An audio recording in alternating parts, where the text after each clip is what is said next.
Welcome to episode 4 of our legal documents, bylaws, and admin manual review.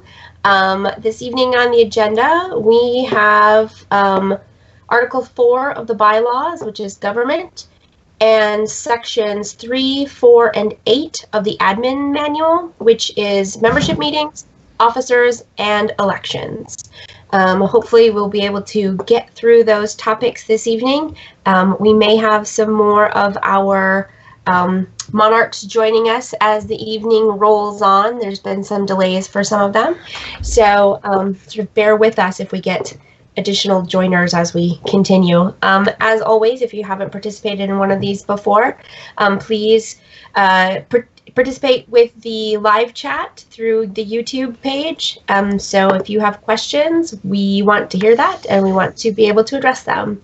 And we'll need someone to volunteer to watch the chat. I'm already on it. Okay, awesome. Cool. Then Hars will be making sure that any chats that occur, we get addressed. So jumping right into this, let's start off with the bylaws, Article 4, government. And oh look, I even almost have mine open. Cool. Sorry, not as prepared as I should be. There we go. So in this article, for elections, meetings of the general membership, it's a pretty small article. It's not even a full page. Basically, we say that in the elections, we'll say how we conduct them in the administrative manual. So when we get to that, I'm sure there will be questions that we can discuss. And then in meetings of the general membership, we've added some good stuff in here, defining that we'll hold semi-annual meetings of the general membership in January and July. Those nicely coincide with when we would be having elections, and that's on purpose. Is there anything else that anybody had seen questions raised about any of this section? I don't think I saw anything on the forums that pertained to any questions regarding this section either. So I think that's a pretty quick one. Looks like we'll be spending most of our time in the admin manual tonight. So if you are watching and you do have any questions and we've prematurely moved on, please go ahead and post your questions in the chat and we will come back to that. So in the admin manual, section 3 is membership meetings. And this pertains to basically all things. So the membership meetings, also called all things, will be scheduled on a monthly basis. Does anybody want to touch on some highlights for changes, additions in this section of the admin manual? Nobody? Okay. I don't think, let me pull up forums real quick here. I don't think we had any question about that section either. Well, one of the first things in office was talking about the whole swearing in. Did we address that in the last one, or did we only touch on it? So we just touched on it briefly because when we get to section 4, officers, that's when we will cover that. Okay. So I wanted to hit up membership meetings here. Zeus, no. Yep. No. So it looks like we just had some comments about, specifying that all things should happen on the same weekend across the principality, which we do in practice right now, but that's not defined in our current corpora, but it's kind of mandatory when you're running a principality-wide election or all thing that all of those results are captured on the same weekend. And that was it. So that looks pretty good there. The next thing then was section 4, officers. And Section 4, officers, starts out, the very first one is oath of office. So there's been a lot of discussion and conversation regarding this line. And it is one sentence right now in the current proposal, and it says that prior to assuming office, all officers shall be sworn in using the oath of office detailed in the appendix. And that's it. The manner in which the presiding officer has people sworn in or swearing the oath is not at all dictated. Is there anybody else who wanted to sort of start on this topic?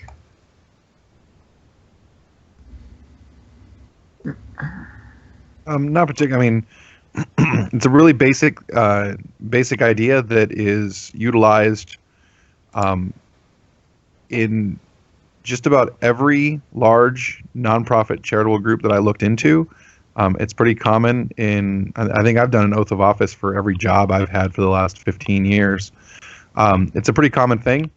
It's used everywhere, and it essentially is an acknowledgement that the officer understands what the goals and the mission of the organization is, and that he swears to move in the same direction as the organization. So it's sort of the basis upon which determining whether or not an officer is acting in good faith or doing a good job. It's the foundation from which that determination is made.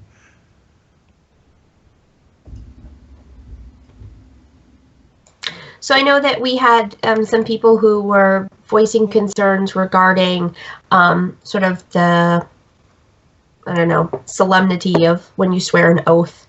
And there was some discussion of, do we call this something different so that it's sort of, I don't know, a promise to perform my duties as opposed to an oath of office. Ultimately, you know, sometimes names have power, and maybe that makes a difference for people, and I'm open to that. And I think the whole group is, you know. I don't know. It's something that I feel personally strongly about, but I'm interested in having further discussion about this. Have you guys heard anything from local people in your parks regarding continued concern or additional points that have been raised that haven't been expressed on the forums or Facebook yet? Yes, and the discussions I've had with the few people who are against it, they're pretty much dead set against it, and it seems to be it doesn't come from a logical standpoint. It comes from more of an emotional one, which I don't really understand all that well. But you know, the folks that I've talked to basically said, you'll never change my mind. So, but I mean, I've only heard a few voices that are strongly opposed to this, so I'm not really sure how widespread that is, or if there's just some people that just refuse to want to do it. I don't know. I don't think it's a big deal to stand up and say, I promise to do a good job to the best of my ability. Thanks for voting for me. Like, that's done everywhere else. And so I don't know what the pushback is, really. So I just noticed that it said all officers, so that'd be the entirety of the top 5, yes? That's correct. And the way that it's been envisioned, the way that we've done it, the 2 times we've done it so far, is that to cut down on the length of time that it would take in court to swear in 30, 35 officers, that the monarchs would be sworn in, and then they would go back to their park and swear in their local officers. I mean, again, it could be done anyway. It could be, I sign a piece of paper. At the same time, there's been some suggestions that at the time that you submit your letter of intent, that would be a great time to include, like, I'm submitting my letter of intent, and should I be elected, I promise to actually do the job to which I'm elected to the best of my abilities. Okay. But yeah, it does right now say all officers. I do agree. Like, it would be a good idea to give them the freedom to choose how they swear in their oath, as long as they are still swearing it.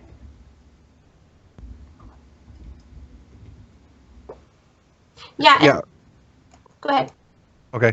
From the organization's standpoint, like, as far as the documents are concerned, the method by which the oath is delivered is completely irrelevant. I don't care if it's in a back room with somebody just signing a statement. Yeah, I agree to all this, or if it's a big pageant-filled ceremony, beneath the mammoth of Reggie. None of that really matters as far as the organization's concerned. We just want our officers to stand up and say, "Yep, I promise to do a good job," and that's it. I mean, it doesn't really matter how that happens, and I don't think that necessarily needs to be spelled out in the bylaws. And there's something else that is sort of on one of the projects for the prime ministers is to draft up a consistent contract principality-wide for anyone who's assuming the office of prime minister that basically says, you understand that by taking this position, you're going to be on the hook for money, and that if money goes missing or there's money mismanagement under your watch, that there are sort of consequences, and you are willingly assuming that responsibility. So to me, that could very easily sort of hand in hand, right? Like, it's because some people have talked about, well, basically, isn't that in the job description? Like, you already know what you're getting into because you've read the section of the bylaws and admin manual that define what your job is. So I don't know. I kind of like the idea of it being documented and just being something you sign. If this idea was brought up 2 years ago, it probably just sounds silly, but with how big Northreach has been getting, yeah. Do we have any questions out there on the chat? Nope, just views, looks like. Okay. Yeah, nothing popping up yet. I mean, I just went ahead and shared the live stream link to both Astral Winds and Aurora Grove. I know we've had people talking about it at like Aftguard and stuff like that at Astral Winds, so I know it's something people are concerned about, some more vehemently than others. I mean, personally, I think it's fine. We had talked about it before, and I mean, it's functionally no different than saying I promise to use WinRAR correctly, like every time I run the application. You know what I mean? But for some people, it means, I guess, more than others. So I would love for those people to come in that have concerns and disagree with us, because I don't feel like I can speak on their behalf, because I love them to. Yeah, I agree. I mean, I think most of us here right now are sort of on the same page, and so I'd really like to have the opportunity to have that sort of face-to-face, real-time interaction, involvement about their concerns. So maybe we will come back to this, or maybe somebody will join and participate with us. That'd be great. So that's the first subsection of this section. So we can move on to other things, and although I don't think that I've heard any other concerns about or questions about anything else that's in this section, has anybody else heard anything or had any questions brought to them? No, but there was a request for Minibar to turn his mic up. Mm-hmm. I will do that. Just a second.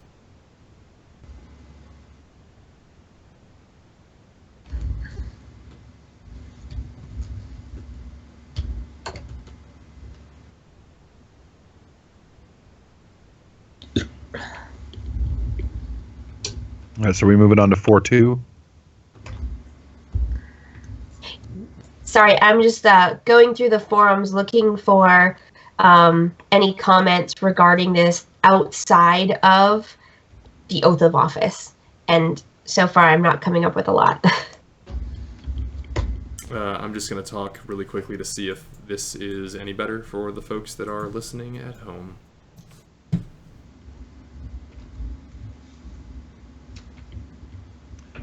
So functionally, 4.2 doesn't really change anything from the current duties of the Principality Monarch. It does spell out that they oversee the day-to-day operation of the organization, but that's pretty much what they do. Mm-hmm.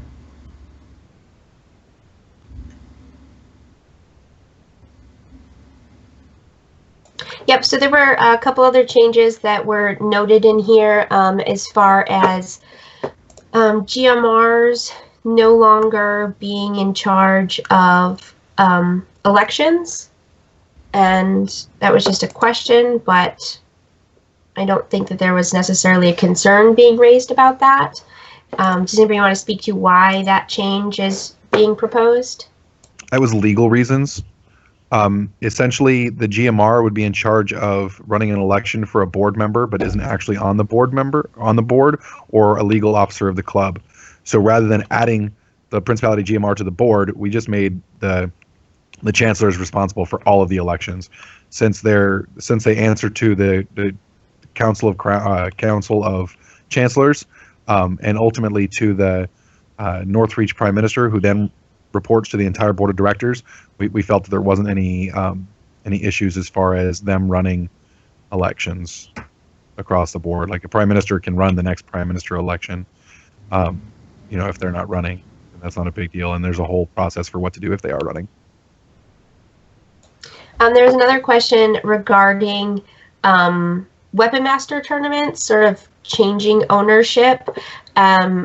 Currently, the way that the drafts are right now, it doesn't have the Weapon Master tournament falling under the GMR's purview, and there was a comment that it would be suggested to be added to the Council of War. And is that something that we wanted to touch base on? That would be spelled out farther down under the actual councils in Section 5.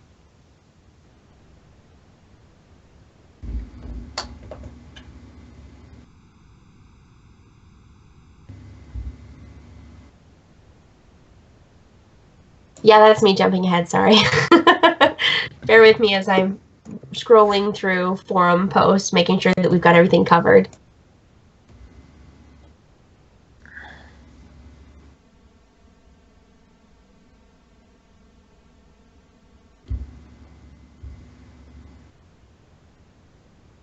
There was another question that was brought up, and this is regarding 423.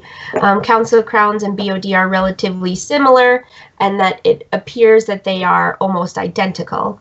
So that was a issue that was sort of questioned in this section, which maybe more effectively should pertain to Section 5. Is that something that anyone wanted to comment on? Let's wait till we get to Section 5 to talk about the councils. And I didn't have Section 5 on my agenda for tonight.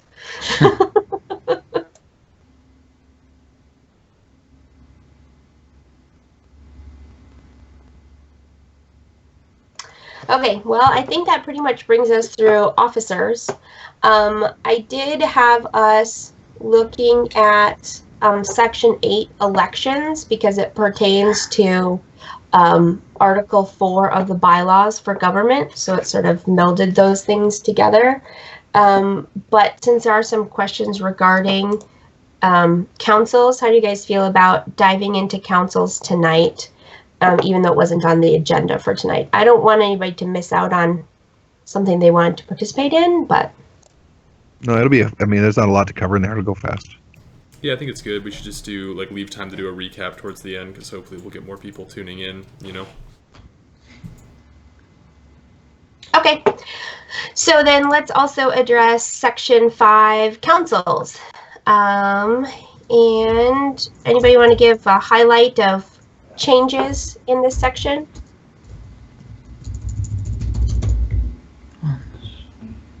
Were there any? There really aren't. The only thing is that doesn't we don't specifically call out the Weapon Master tournament, which I think honestly was an oversight, but it would have been intended to move that to the Council of War. So the Council of War is in charge of all of the tournaments, so that they can track all the tournament information that they need in one body, rather than splitting it up between the two bodies. So then the other thing would be addressing the sort of question of Council of Crowns and BOD construction and makeup.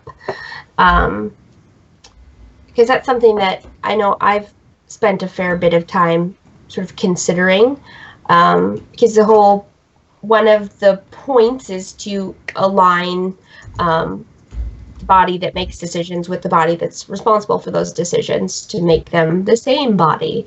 And there's a slight difference in the makeup of Council of Crowns versus the Board of Directors, being that the Board of Directors is the Council of Crowns plus the Northreach Prime Minister and then the ex officio who would only vote to break ties. So, and so one of the questions that was brought up was, what if you basically just said that, I'm trying to think of how it was brought up, but can't they just be the same? Theoretically, they could, but that puts a lot of extra work on the plate of the Principality Prime Minister that doesn't really need to be there. Essentially, you have the legal governing body of the organization, and that's the Board of Directors. There's all kinds of requirements on how their meetings have to be run, how much notice there has to be, how much documentation there has to be for a meeting. A Council of Crowns meeting is the executive officers from the Board of Directors essentially having a working meeting. Like, okay, these are all the decisions we made. How are we going to execute those? Like, how are we going to establish the calendar? Hey, there's an event coming up next week. Do you have everything prepared for it? Those aren't necessarily board meetings. They don't need to be like recorded like a board meeting. We don't need the same kinds of minutes. We don't have to have 10 days notice of what's happening at that meeting, the members, et cetera. So I feel that it's appropriate to have them be separate because they have very separate goals and requirements. If we made every meeting a board meeting, it would be unnecessarily cumbersome. Yeah, I guess one of the ways that when I look at it is I think of the councils as committees of our organization. And so typically in a situation where you have an organization that's run by a board, the board makes the decisions and the committees actually get the work done for the decisions that the board has made. And so, I see that the board is very formalized. They're making the decisions, and then the committee of the Council of Crowns is actually making sure that those decisions come to fruition.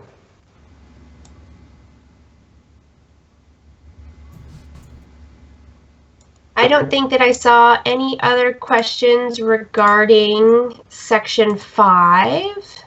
Well, just if I can chime in here, one thing that I've heard kind of talked about a lot at AFTGuard when we've been discussing, the Board of Directors / Council of Crowns thing is that it's potentially a lot more work / pressure put on the people that are already trying to run their local parks. And it's going to cause people to burn out faster or not be interested in running for those offices at all. What do you think about that? I'd like to touch on that. Couple of things. Historically, monarchs have always been on the Board of Directors. Every monarch of Astro Winds ever since it was created was on the Astro Winds Board of Directors. That was a requirement by the Corpora. This doesn't change anything. It does make the council responsible for what's going on, but that's the job they're signing up for. The fact that they have the ability to lean on all of these other people across the organization, including the principality officers who aren't running a local park, makes their job easier. So while they may have a list of more things to kind of pay attention to, those things require a lot less effort to actually accomplish.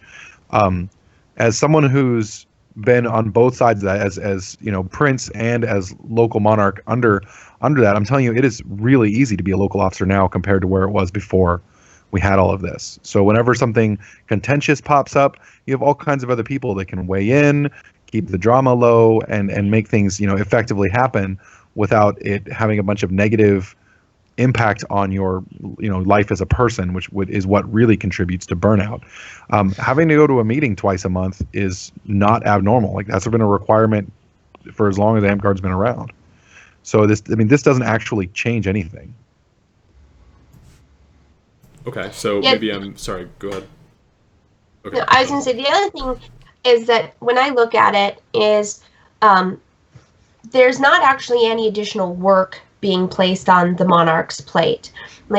right now, the monarchs of the parks are responsible for the running of everything, right?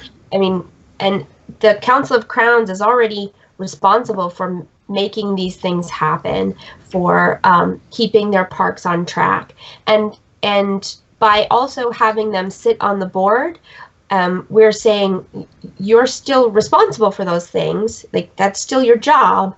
It's just now you also have the full picture of how that legally impacts the organization as a whole. The bulk of the additional work that is encompassed with the board of directors work is done by the secretary treasurer / Northreach PM. It's all of the state of Alaska filings, all of the records changes that we have to keep up with them. It's our business licenses with the state, with the Matsu Borough, with the Anchorage municipality. And those things are all on the plate of the Northreach Prime Minister. The Northreach Prime Minister is already responsible for those things and would continue to be the responsible party since they are the treasurer / secretary. So that really, we're not effectively changing the distribution of work. We're just making sure that the people who are doing that work are also the people who have the legal authority to make those decisions. Back when I was Monarch, I was also the primary board representative for Ravenstone, so I can attest that, yeah, really, it doesn't make much of a difference. Okay, so maybe that was just a lack of understanding on my part. So I knew we had like a separate, BOD representative. Was that only in the case of the local monarch not being able to attend, or in addition to? No, that's been a recent thing. I'm just saying, historically, before the principality existed, the monarch was always required to be on the board of directors. So really, we're not adding any more work than anyone would have historically been used to if they'd been monarch, I don't know, within the last 2 to 10 years. So and historically, it doesn't really add that much work. Board meetings don't add a whole lot of work. They just are just some discussion that you have, and then the secretary and president have to do a bunch of work based on that discussion. Yeah, like typically what happens in the board meetings is that you say, hey, this is something we should do. And then the president of the board, who is at this point in time, the Northreach monarch, says, okay, I'll take that to the Council of Crowns and we'll discuss it and make it happen.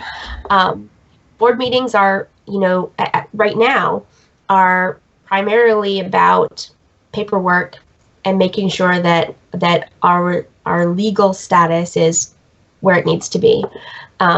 And beyond that, because our current corpora defines that the board really has no authority to do anything as far as internal club functions. All internal club functions are currently relegated for the Council of Crowns. Council of Crowns takes care of all of that. And the Council of Crowns would continue to take care of all of that effectively, but it would also be that they are on the board of directors, and so those decisions would be with the same people, as opposed to right now, the Council of Crowns, they don't necessarily have to be on the board, but they can make decisions that the board is responsible for.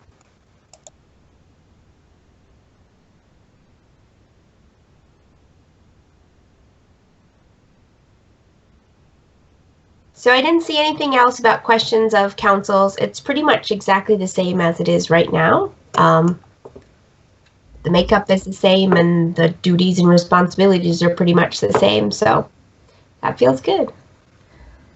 So then the next one that I wanted to cover was Section 8, elections. And does anybody want to give us a quick overview of any important changes in this section? I think voter eligibility is probably the biggest difference.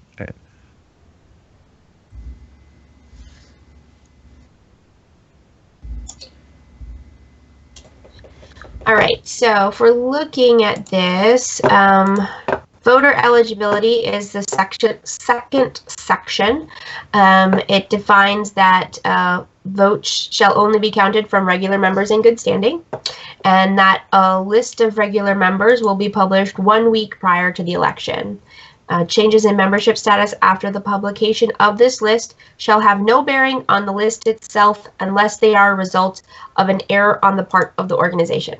So effectively, what that means is that your list of people who can participate in a vote will be posted a week ahead of time, and those are the people that can vote. So that takes care of quite a few things as far as like when dues can be collected, and if I pay my dues on Wednesday, does that make me eligible to vote in the election on Saturday?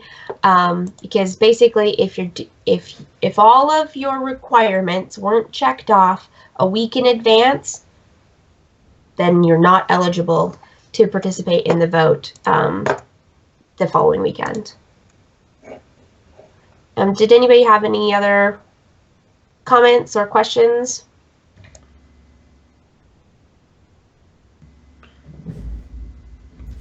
I just wanted to point out, like, I think we talked about it before, maybe in the second one, but just the discussion of proxy votes, like, also, you know, is relevant here. Like I said, I know we talked about it before, but that's not a thing anymore. Instead, you can vote electronically, right? That's under 8.4. Right. I just wanted to make sure it was brought up again because, yep. You know. Yeah. So in this draft right here, the only way that you can deliver a ballot is either in person physically or via email to the Principality Prime Minister before the polls close. Yeah, and I think we covered that pretty well when we discussed it previously for traceability and whatnot. Most of everything else in here is pretty similar to what we are currently utilizing.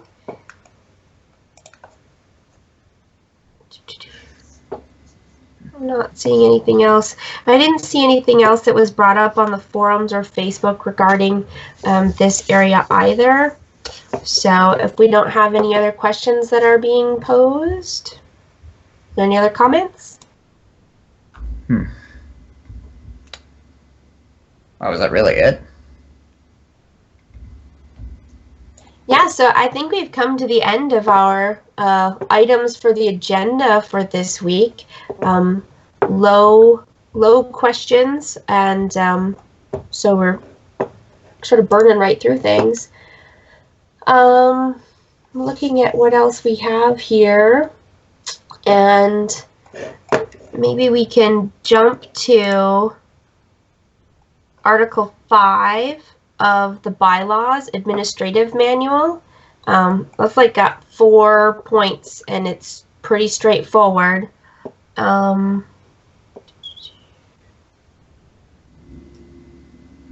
I think there was only one point of contention in that, and that was in 5.1.4, that once established, the administrative manual must be ratified by a 2/3 majority vote of the general membership. I think everybody was in agreement on that. And that once adopted, the administrative manual may only be changed via a 2/3 vote of the general membership or a unanimous vote of the board. And that was something that a couple people had brought up as they had concerns about. And there's a couple other areas further on in the bylaws where I believe we also employ that tactic. So it's 2/3 vote of the membership or unanimous vote of the board. And was there anybody who'd wanted to comment on that?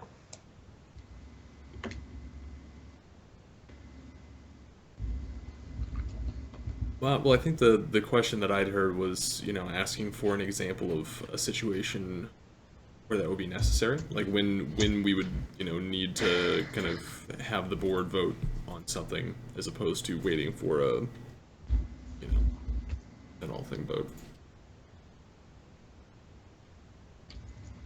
So.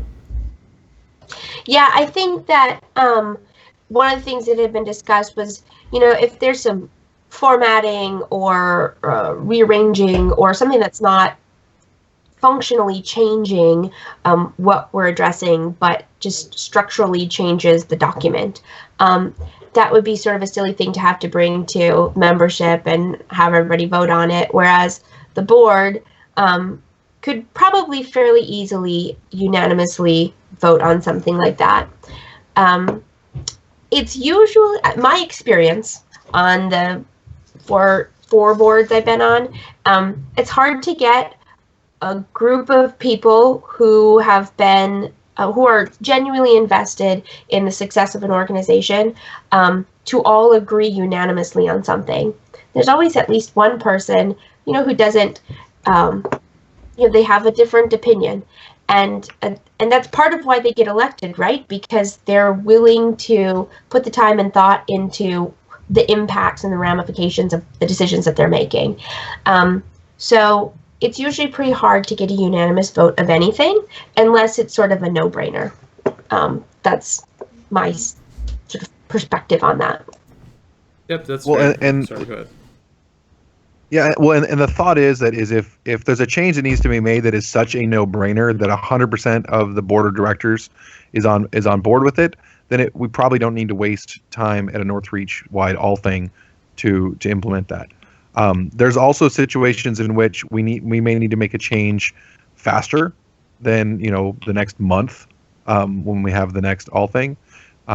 And lastly, if for some reason the board of directors unanimously voted to do something really stupid, the populace always has the ability to add something to the all thing and change it.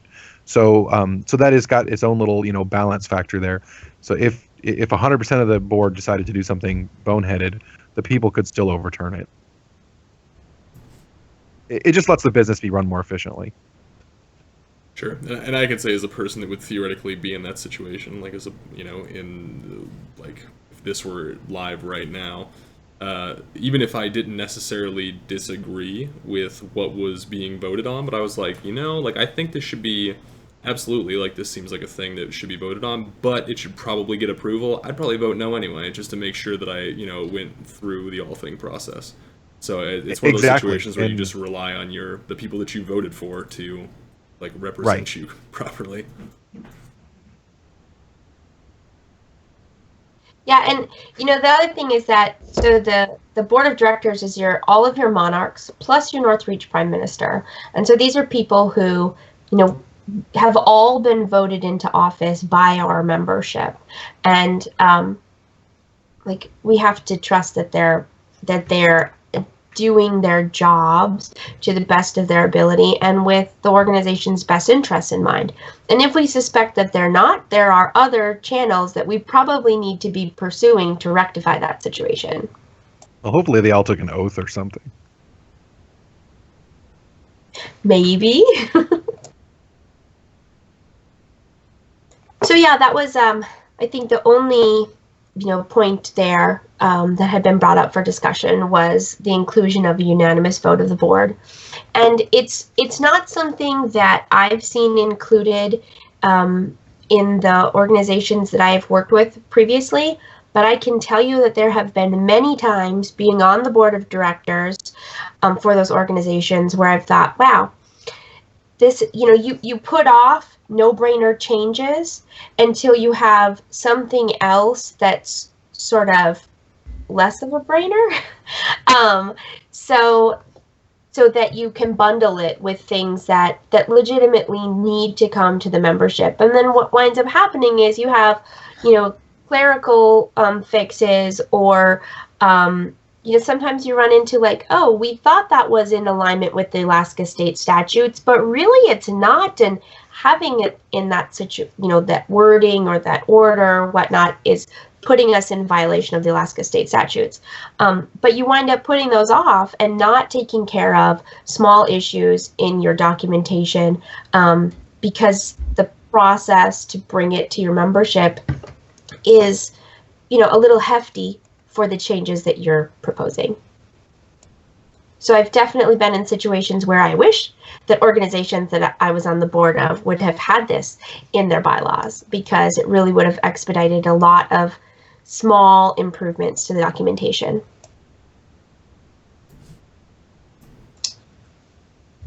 So I'm looking through what else we had. Gosh, you guys want to look at section 6 of the admin manual? It's 844. That's vacancies and pro tem officers. It would fit well with what we're talking about now. I think so, yeah.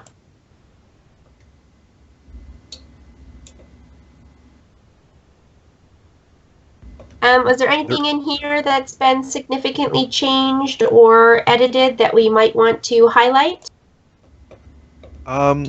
Most of the stuff here is basically the same. There is a difference under, well, we've defined what vacancy means, so how an office becomes vacant. We added something to the attendance requirements.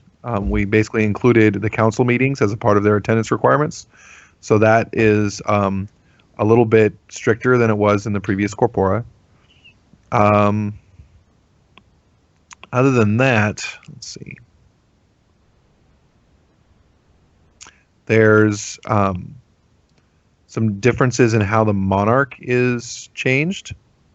If they vacate, I mean, the regent is supposed to step up and do it, but if they can't, then the board of directors holds an all thing to appoint a new prince or princess, which is a little bit different, but essentially the same process. It goes to an all thing.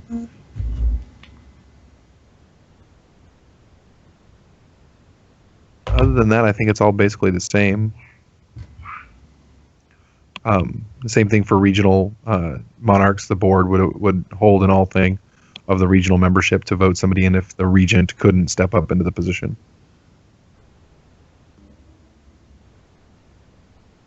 Yeah, I think the discussion that I've seen mainly has been centered around the inclusion of council meetings in attendance requirements. And I can say that from my experience, typically an officer who is having issues attending meetings, attending council meetings, is also having issues making their park attendance. I've seen very few instances where an officer is consistently showing up to do their job for their park and is not able to make their council attendance. And there are some situations where that's the case due to odd work schedules or, lack of technology being available to them in order to participate in their council meetings. So it'd be interesting to talk about, if you have a situation like that. I know we've had a couple councils previously where work schedules were really difficult to sort of align with council meetings. What are some options in that situation?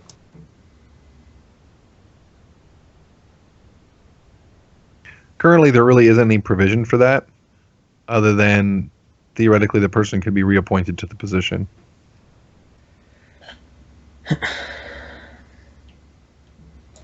So I think that's a fair point.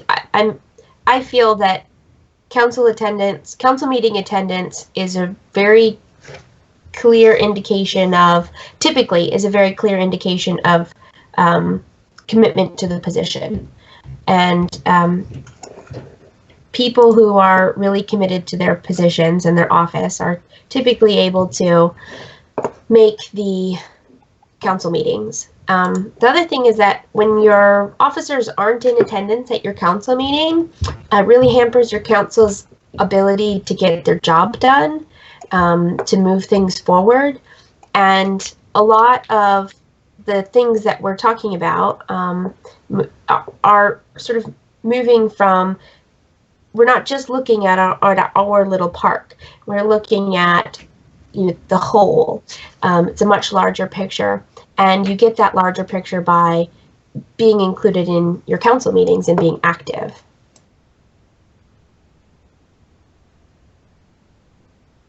True story. So I think that was a lot of sort of the vision behind including that. And I didn't see anything else here that really was brought up as an issue or a question. So it is 8:49, and we have made lightning speed progress this evening. Definitely makes up for the last couple of meetings. That's true, because we've... Sorry. Okay, sorry, there was nothing on that. Can we jump back? Because I had forgotten that I had a question from someone in the bylaws. Crap, I had it. Where was it? It was basically where, in the ballots section, I can't remember what section that is now. Is that 9? Or is it admin manual? I'm sorry. For voter eligibility and so on and so forth. It talks... 8. Okay, sorry, section 8. Yeah. It talks about votes shall only be counted from regular members in good standing, and someone had a question of what that in good standing part means. Like, what is that? Because if you're not in good standing, that you would... You're not the regular member anymore. Well, I mean, it stands to reason that, yeah, you wouldn't be a regular member to start with, so, like, what does that entail? Like, does that need to be in there, or are we missing something? Technically it's superfluous language. It's pretty common that if you are if you're a member that meets all the requirements, that's just considered to be in good standing, and that's just a legal term that's used for just about any organization. If it wasn't there, it wouldn't really change anything either way. No secret meaning, though. Right. No, I agree, and I think that's why someone conspiracy. asked. They were just like, I don't know, what's that? Yeah. Yeah, it might be. Sorry, I was gonna say it might be a good time to like ask if there's anyone that is tuned in that has questions about the sections that we went over while they weren't here. So I don't know if you have a list of the ones we... Oh yeah, no, definitely. So earlier we went over Article 4 of the bylaws, which is government. We went over sections 3, membership meetings, section 4, officers, section 5, councils, section 8, elections, and we snuck in another one. What was it? I feel like we just did it. Oh, pro tem, wasn't it? Yes, section 6, vacancies and pro tem officers. So quite a bit of progress made in the admin manual this evening. So yeah, if there were any questions regarding the article of government or sections 3, 4, 5, 6, or 8, now would be a great time to talk about them. Yep, and specifically for those of you that don't have like copies of those 2 documents readily available and up on in front of you, the 2 big things in there that kind of had been hot button topics as they were, or as it were the oath of office and the board of directors / council of crowns, like sameness. So just to give that a quick recap for anyone that's watching that missed out on the beginning part. So if you have questions about those, now is the time. Let's not speak now or forever hold your peace, because that's not applicable here. But right. like, you know, we definitely should give them we should give them a couple minutes grace period because of the time between us and when it actually reaches the stream. Yeah, absolutely. Yeah, there's some lag, so cool. So I guess while we're doing that, I haven't had a chance to touch base with you guys very much on this lately, but are you hearing any more? They're still active in discussion at AFGuard or pre-guard or at guard regarding questions or areas of concern or confusion? Well, I'd just like to go on record saying that I think it's dumb that we call it pre-guard when we call it aft guard, because it seems like it should be fore-guard, because that's the opposite of aft. But that's really neither here nor there. It is, however, fore. So yeah, we should consider adding that in a section 19 or something. Yeah, that's really got to make that official too. I feel apparently it's necessary. Okay, I thought I could leave that up to people to make good decisions, but they could not. But no, I mean we've had people talking about stuff like pretty consistently. It seems like the same topics kind of coming up, over and over, and people just discussing them a lot, which is great. But we need those people to pop in here so that we can actually address their concerns. You know what I mean? I can't personally say anything myself because I've been doing classwork on the weekends, so I'm actually going to be back more consistently, but so I'll make sure I keep a closer ear out next time.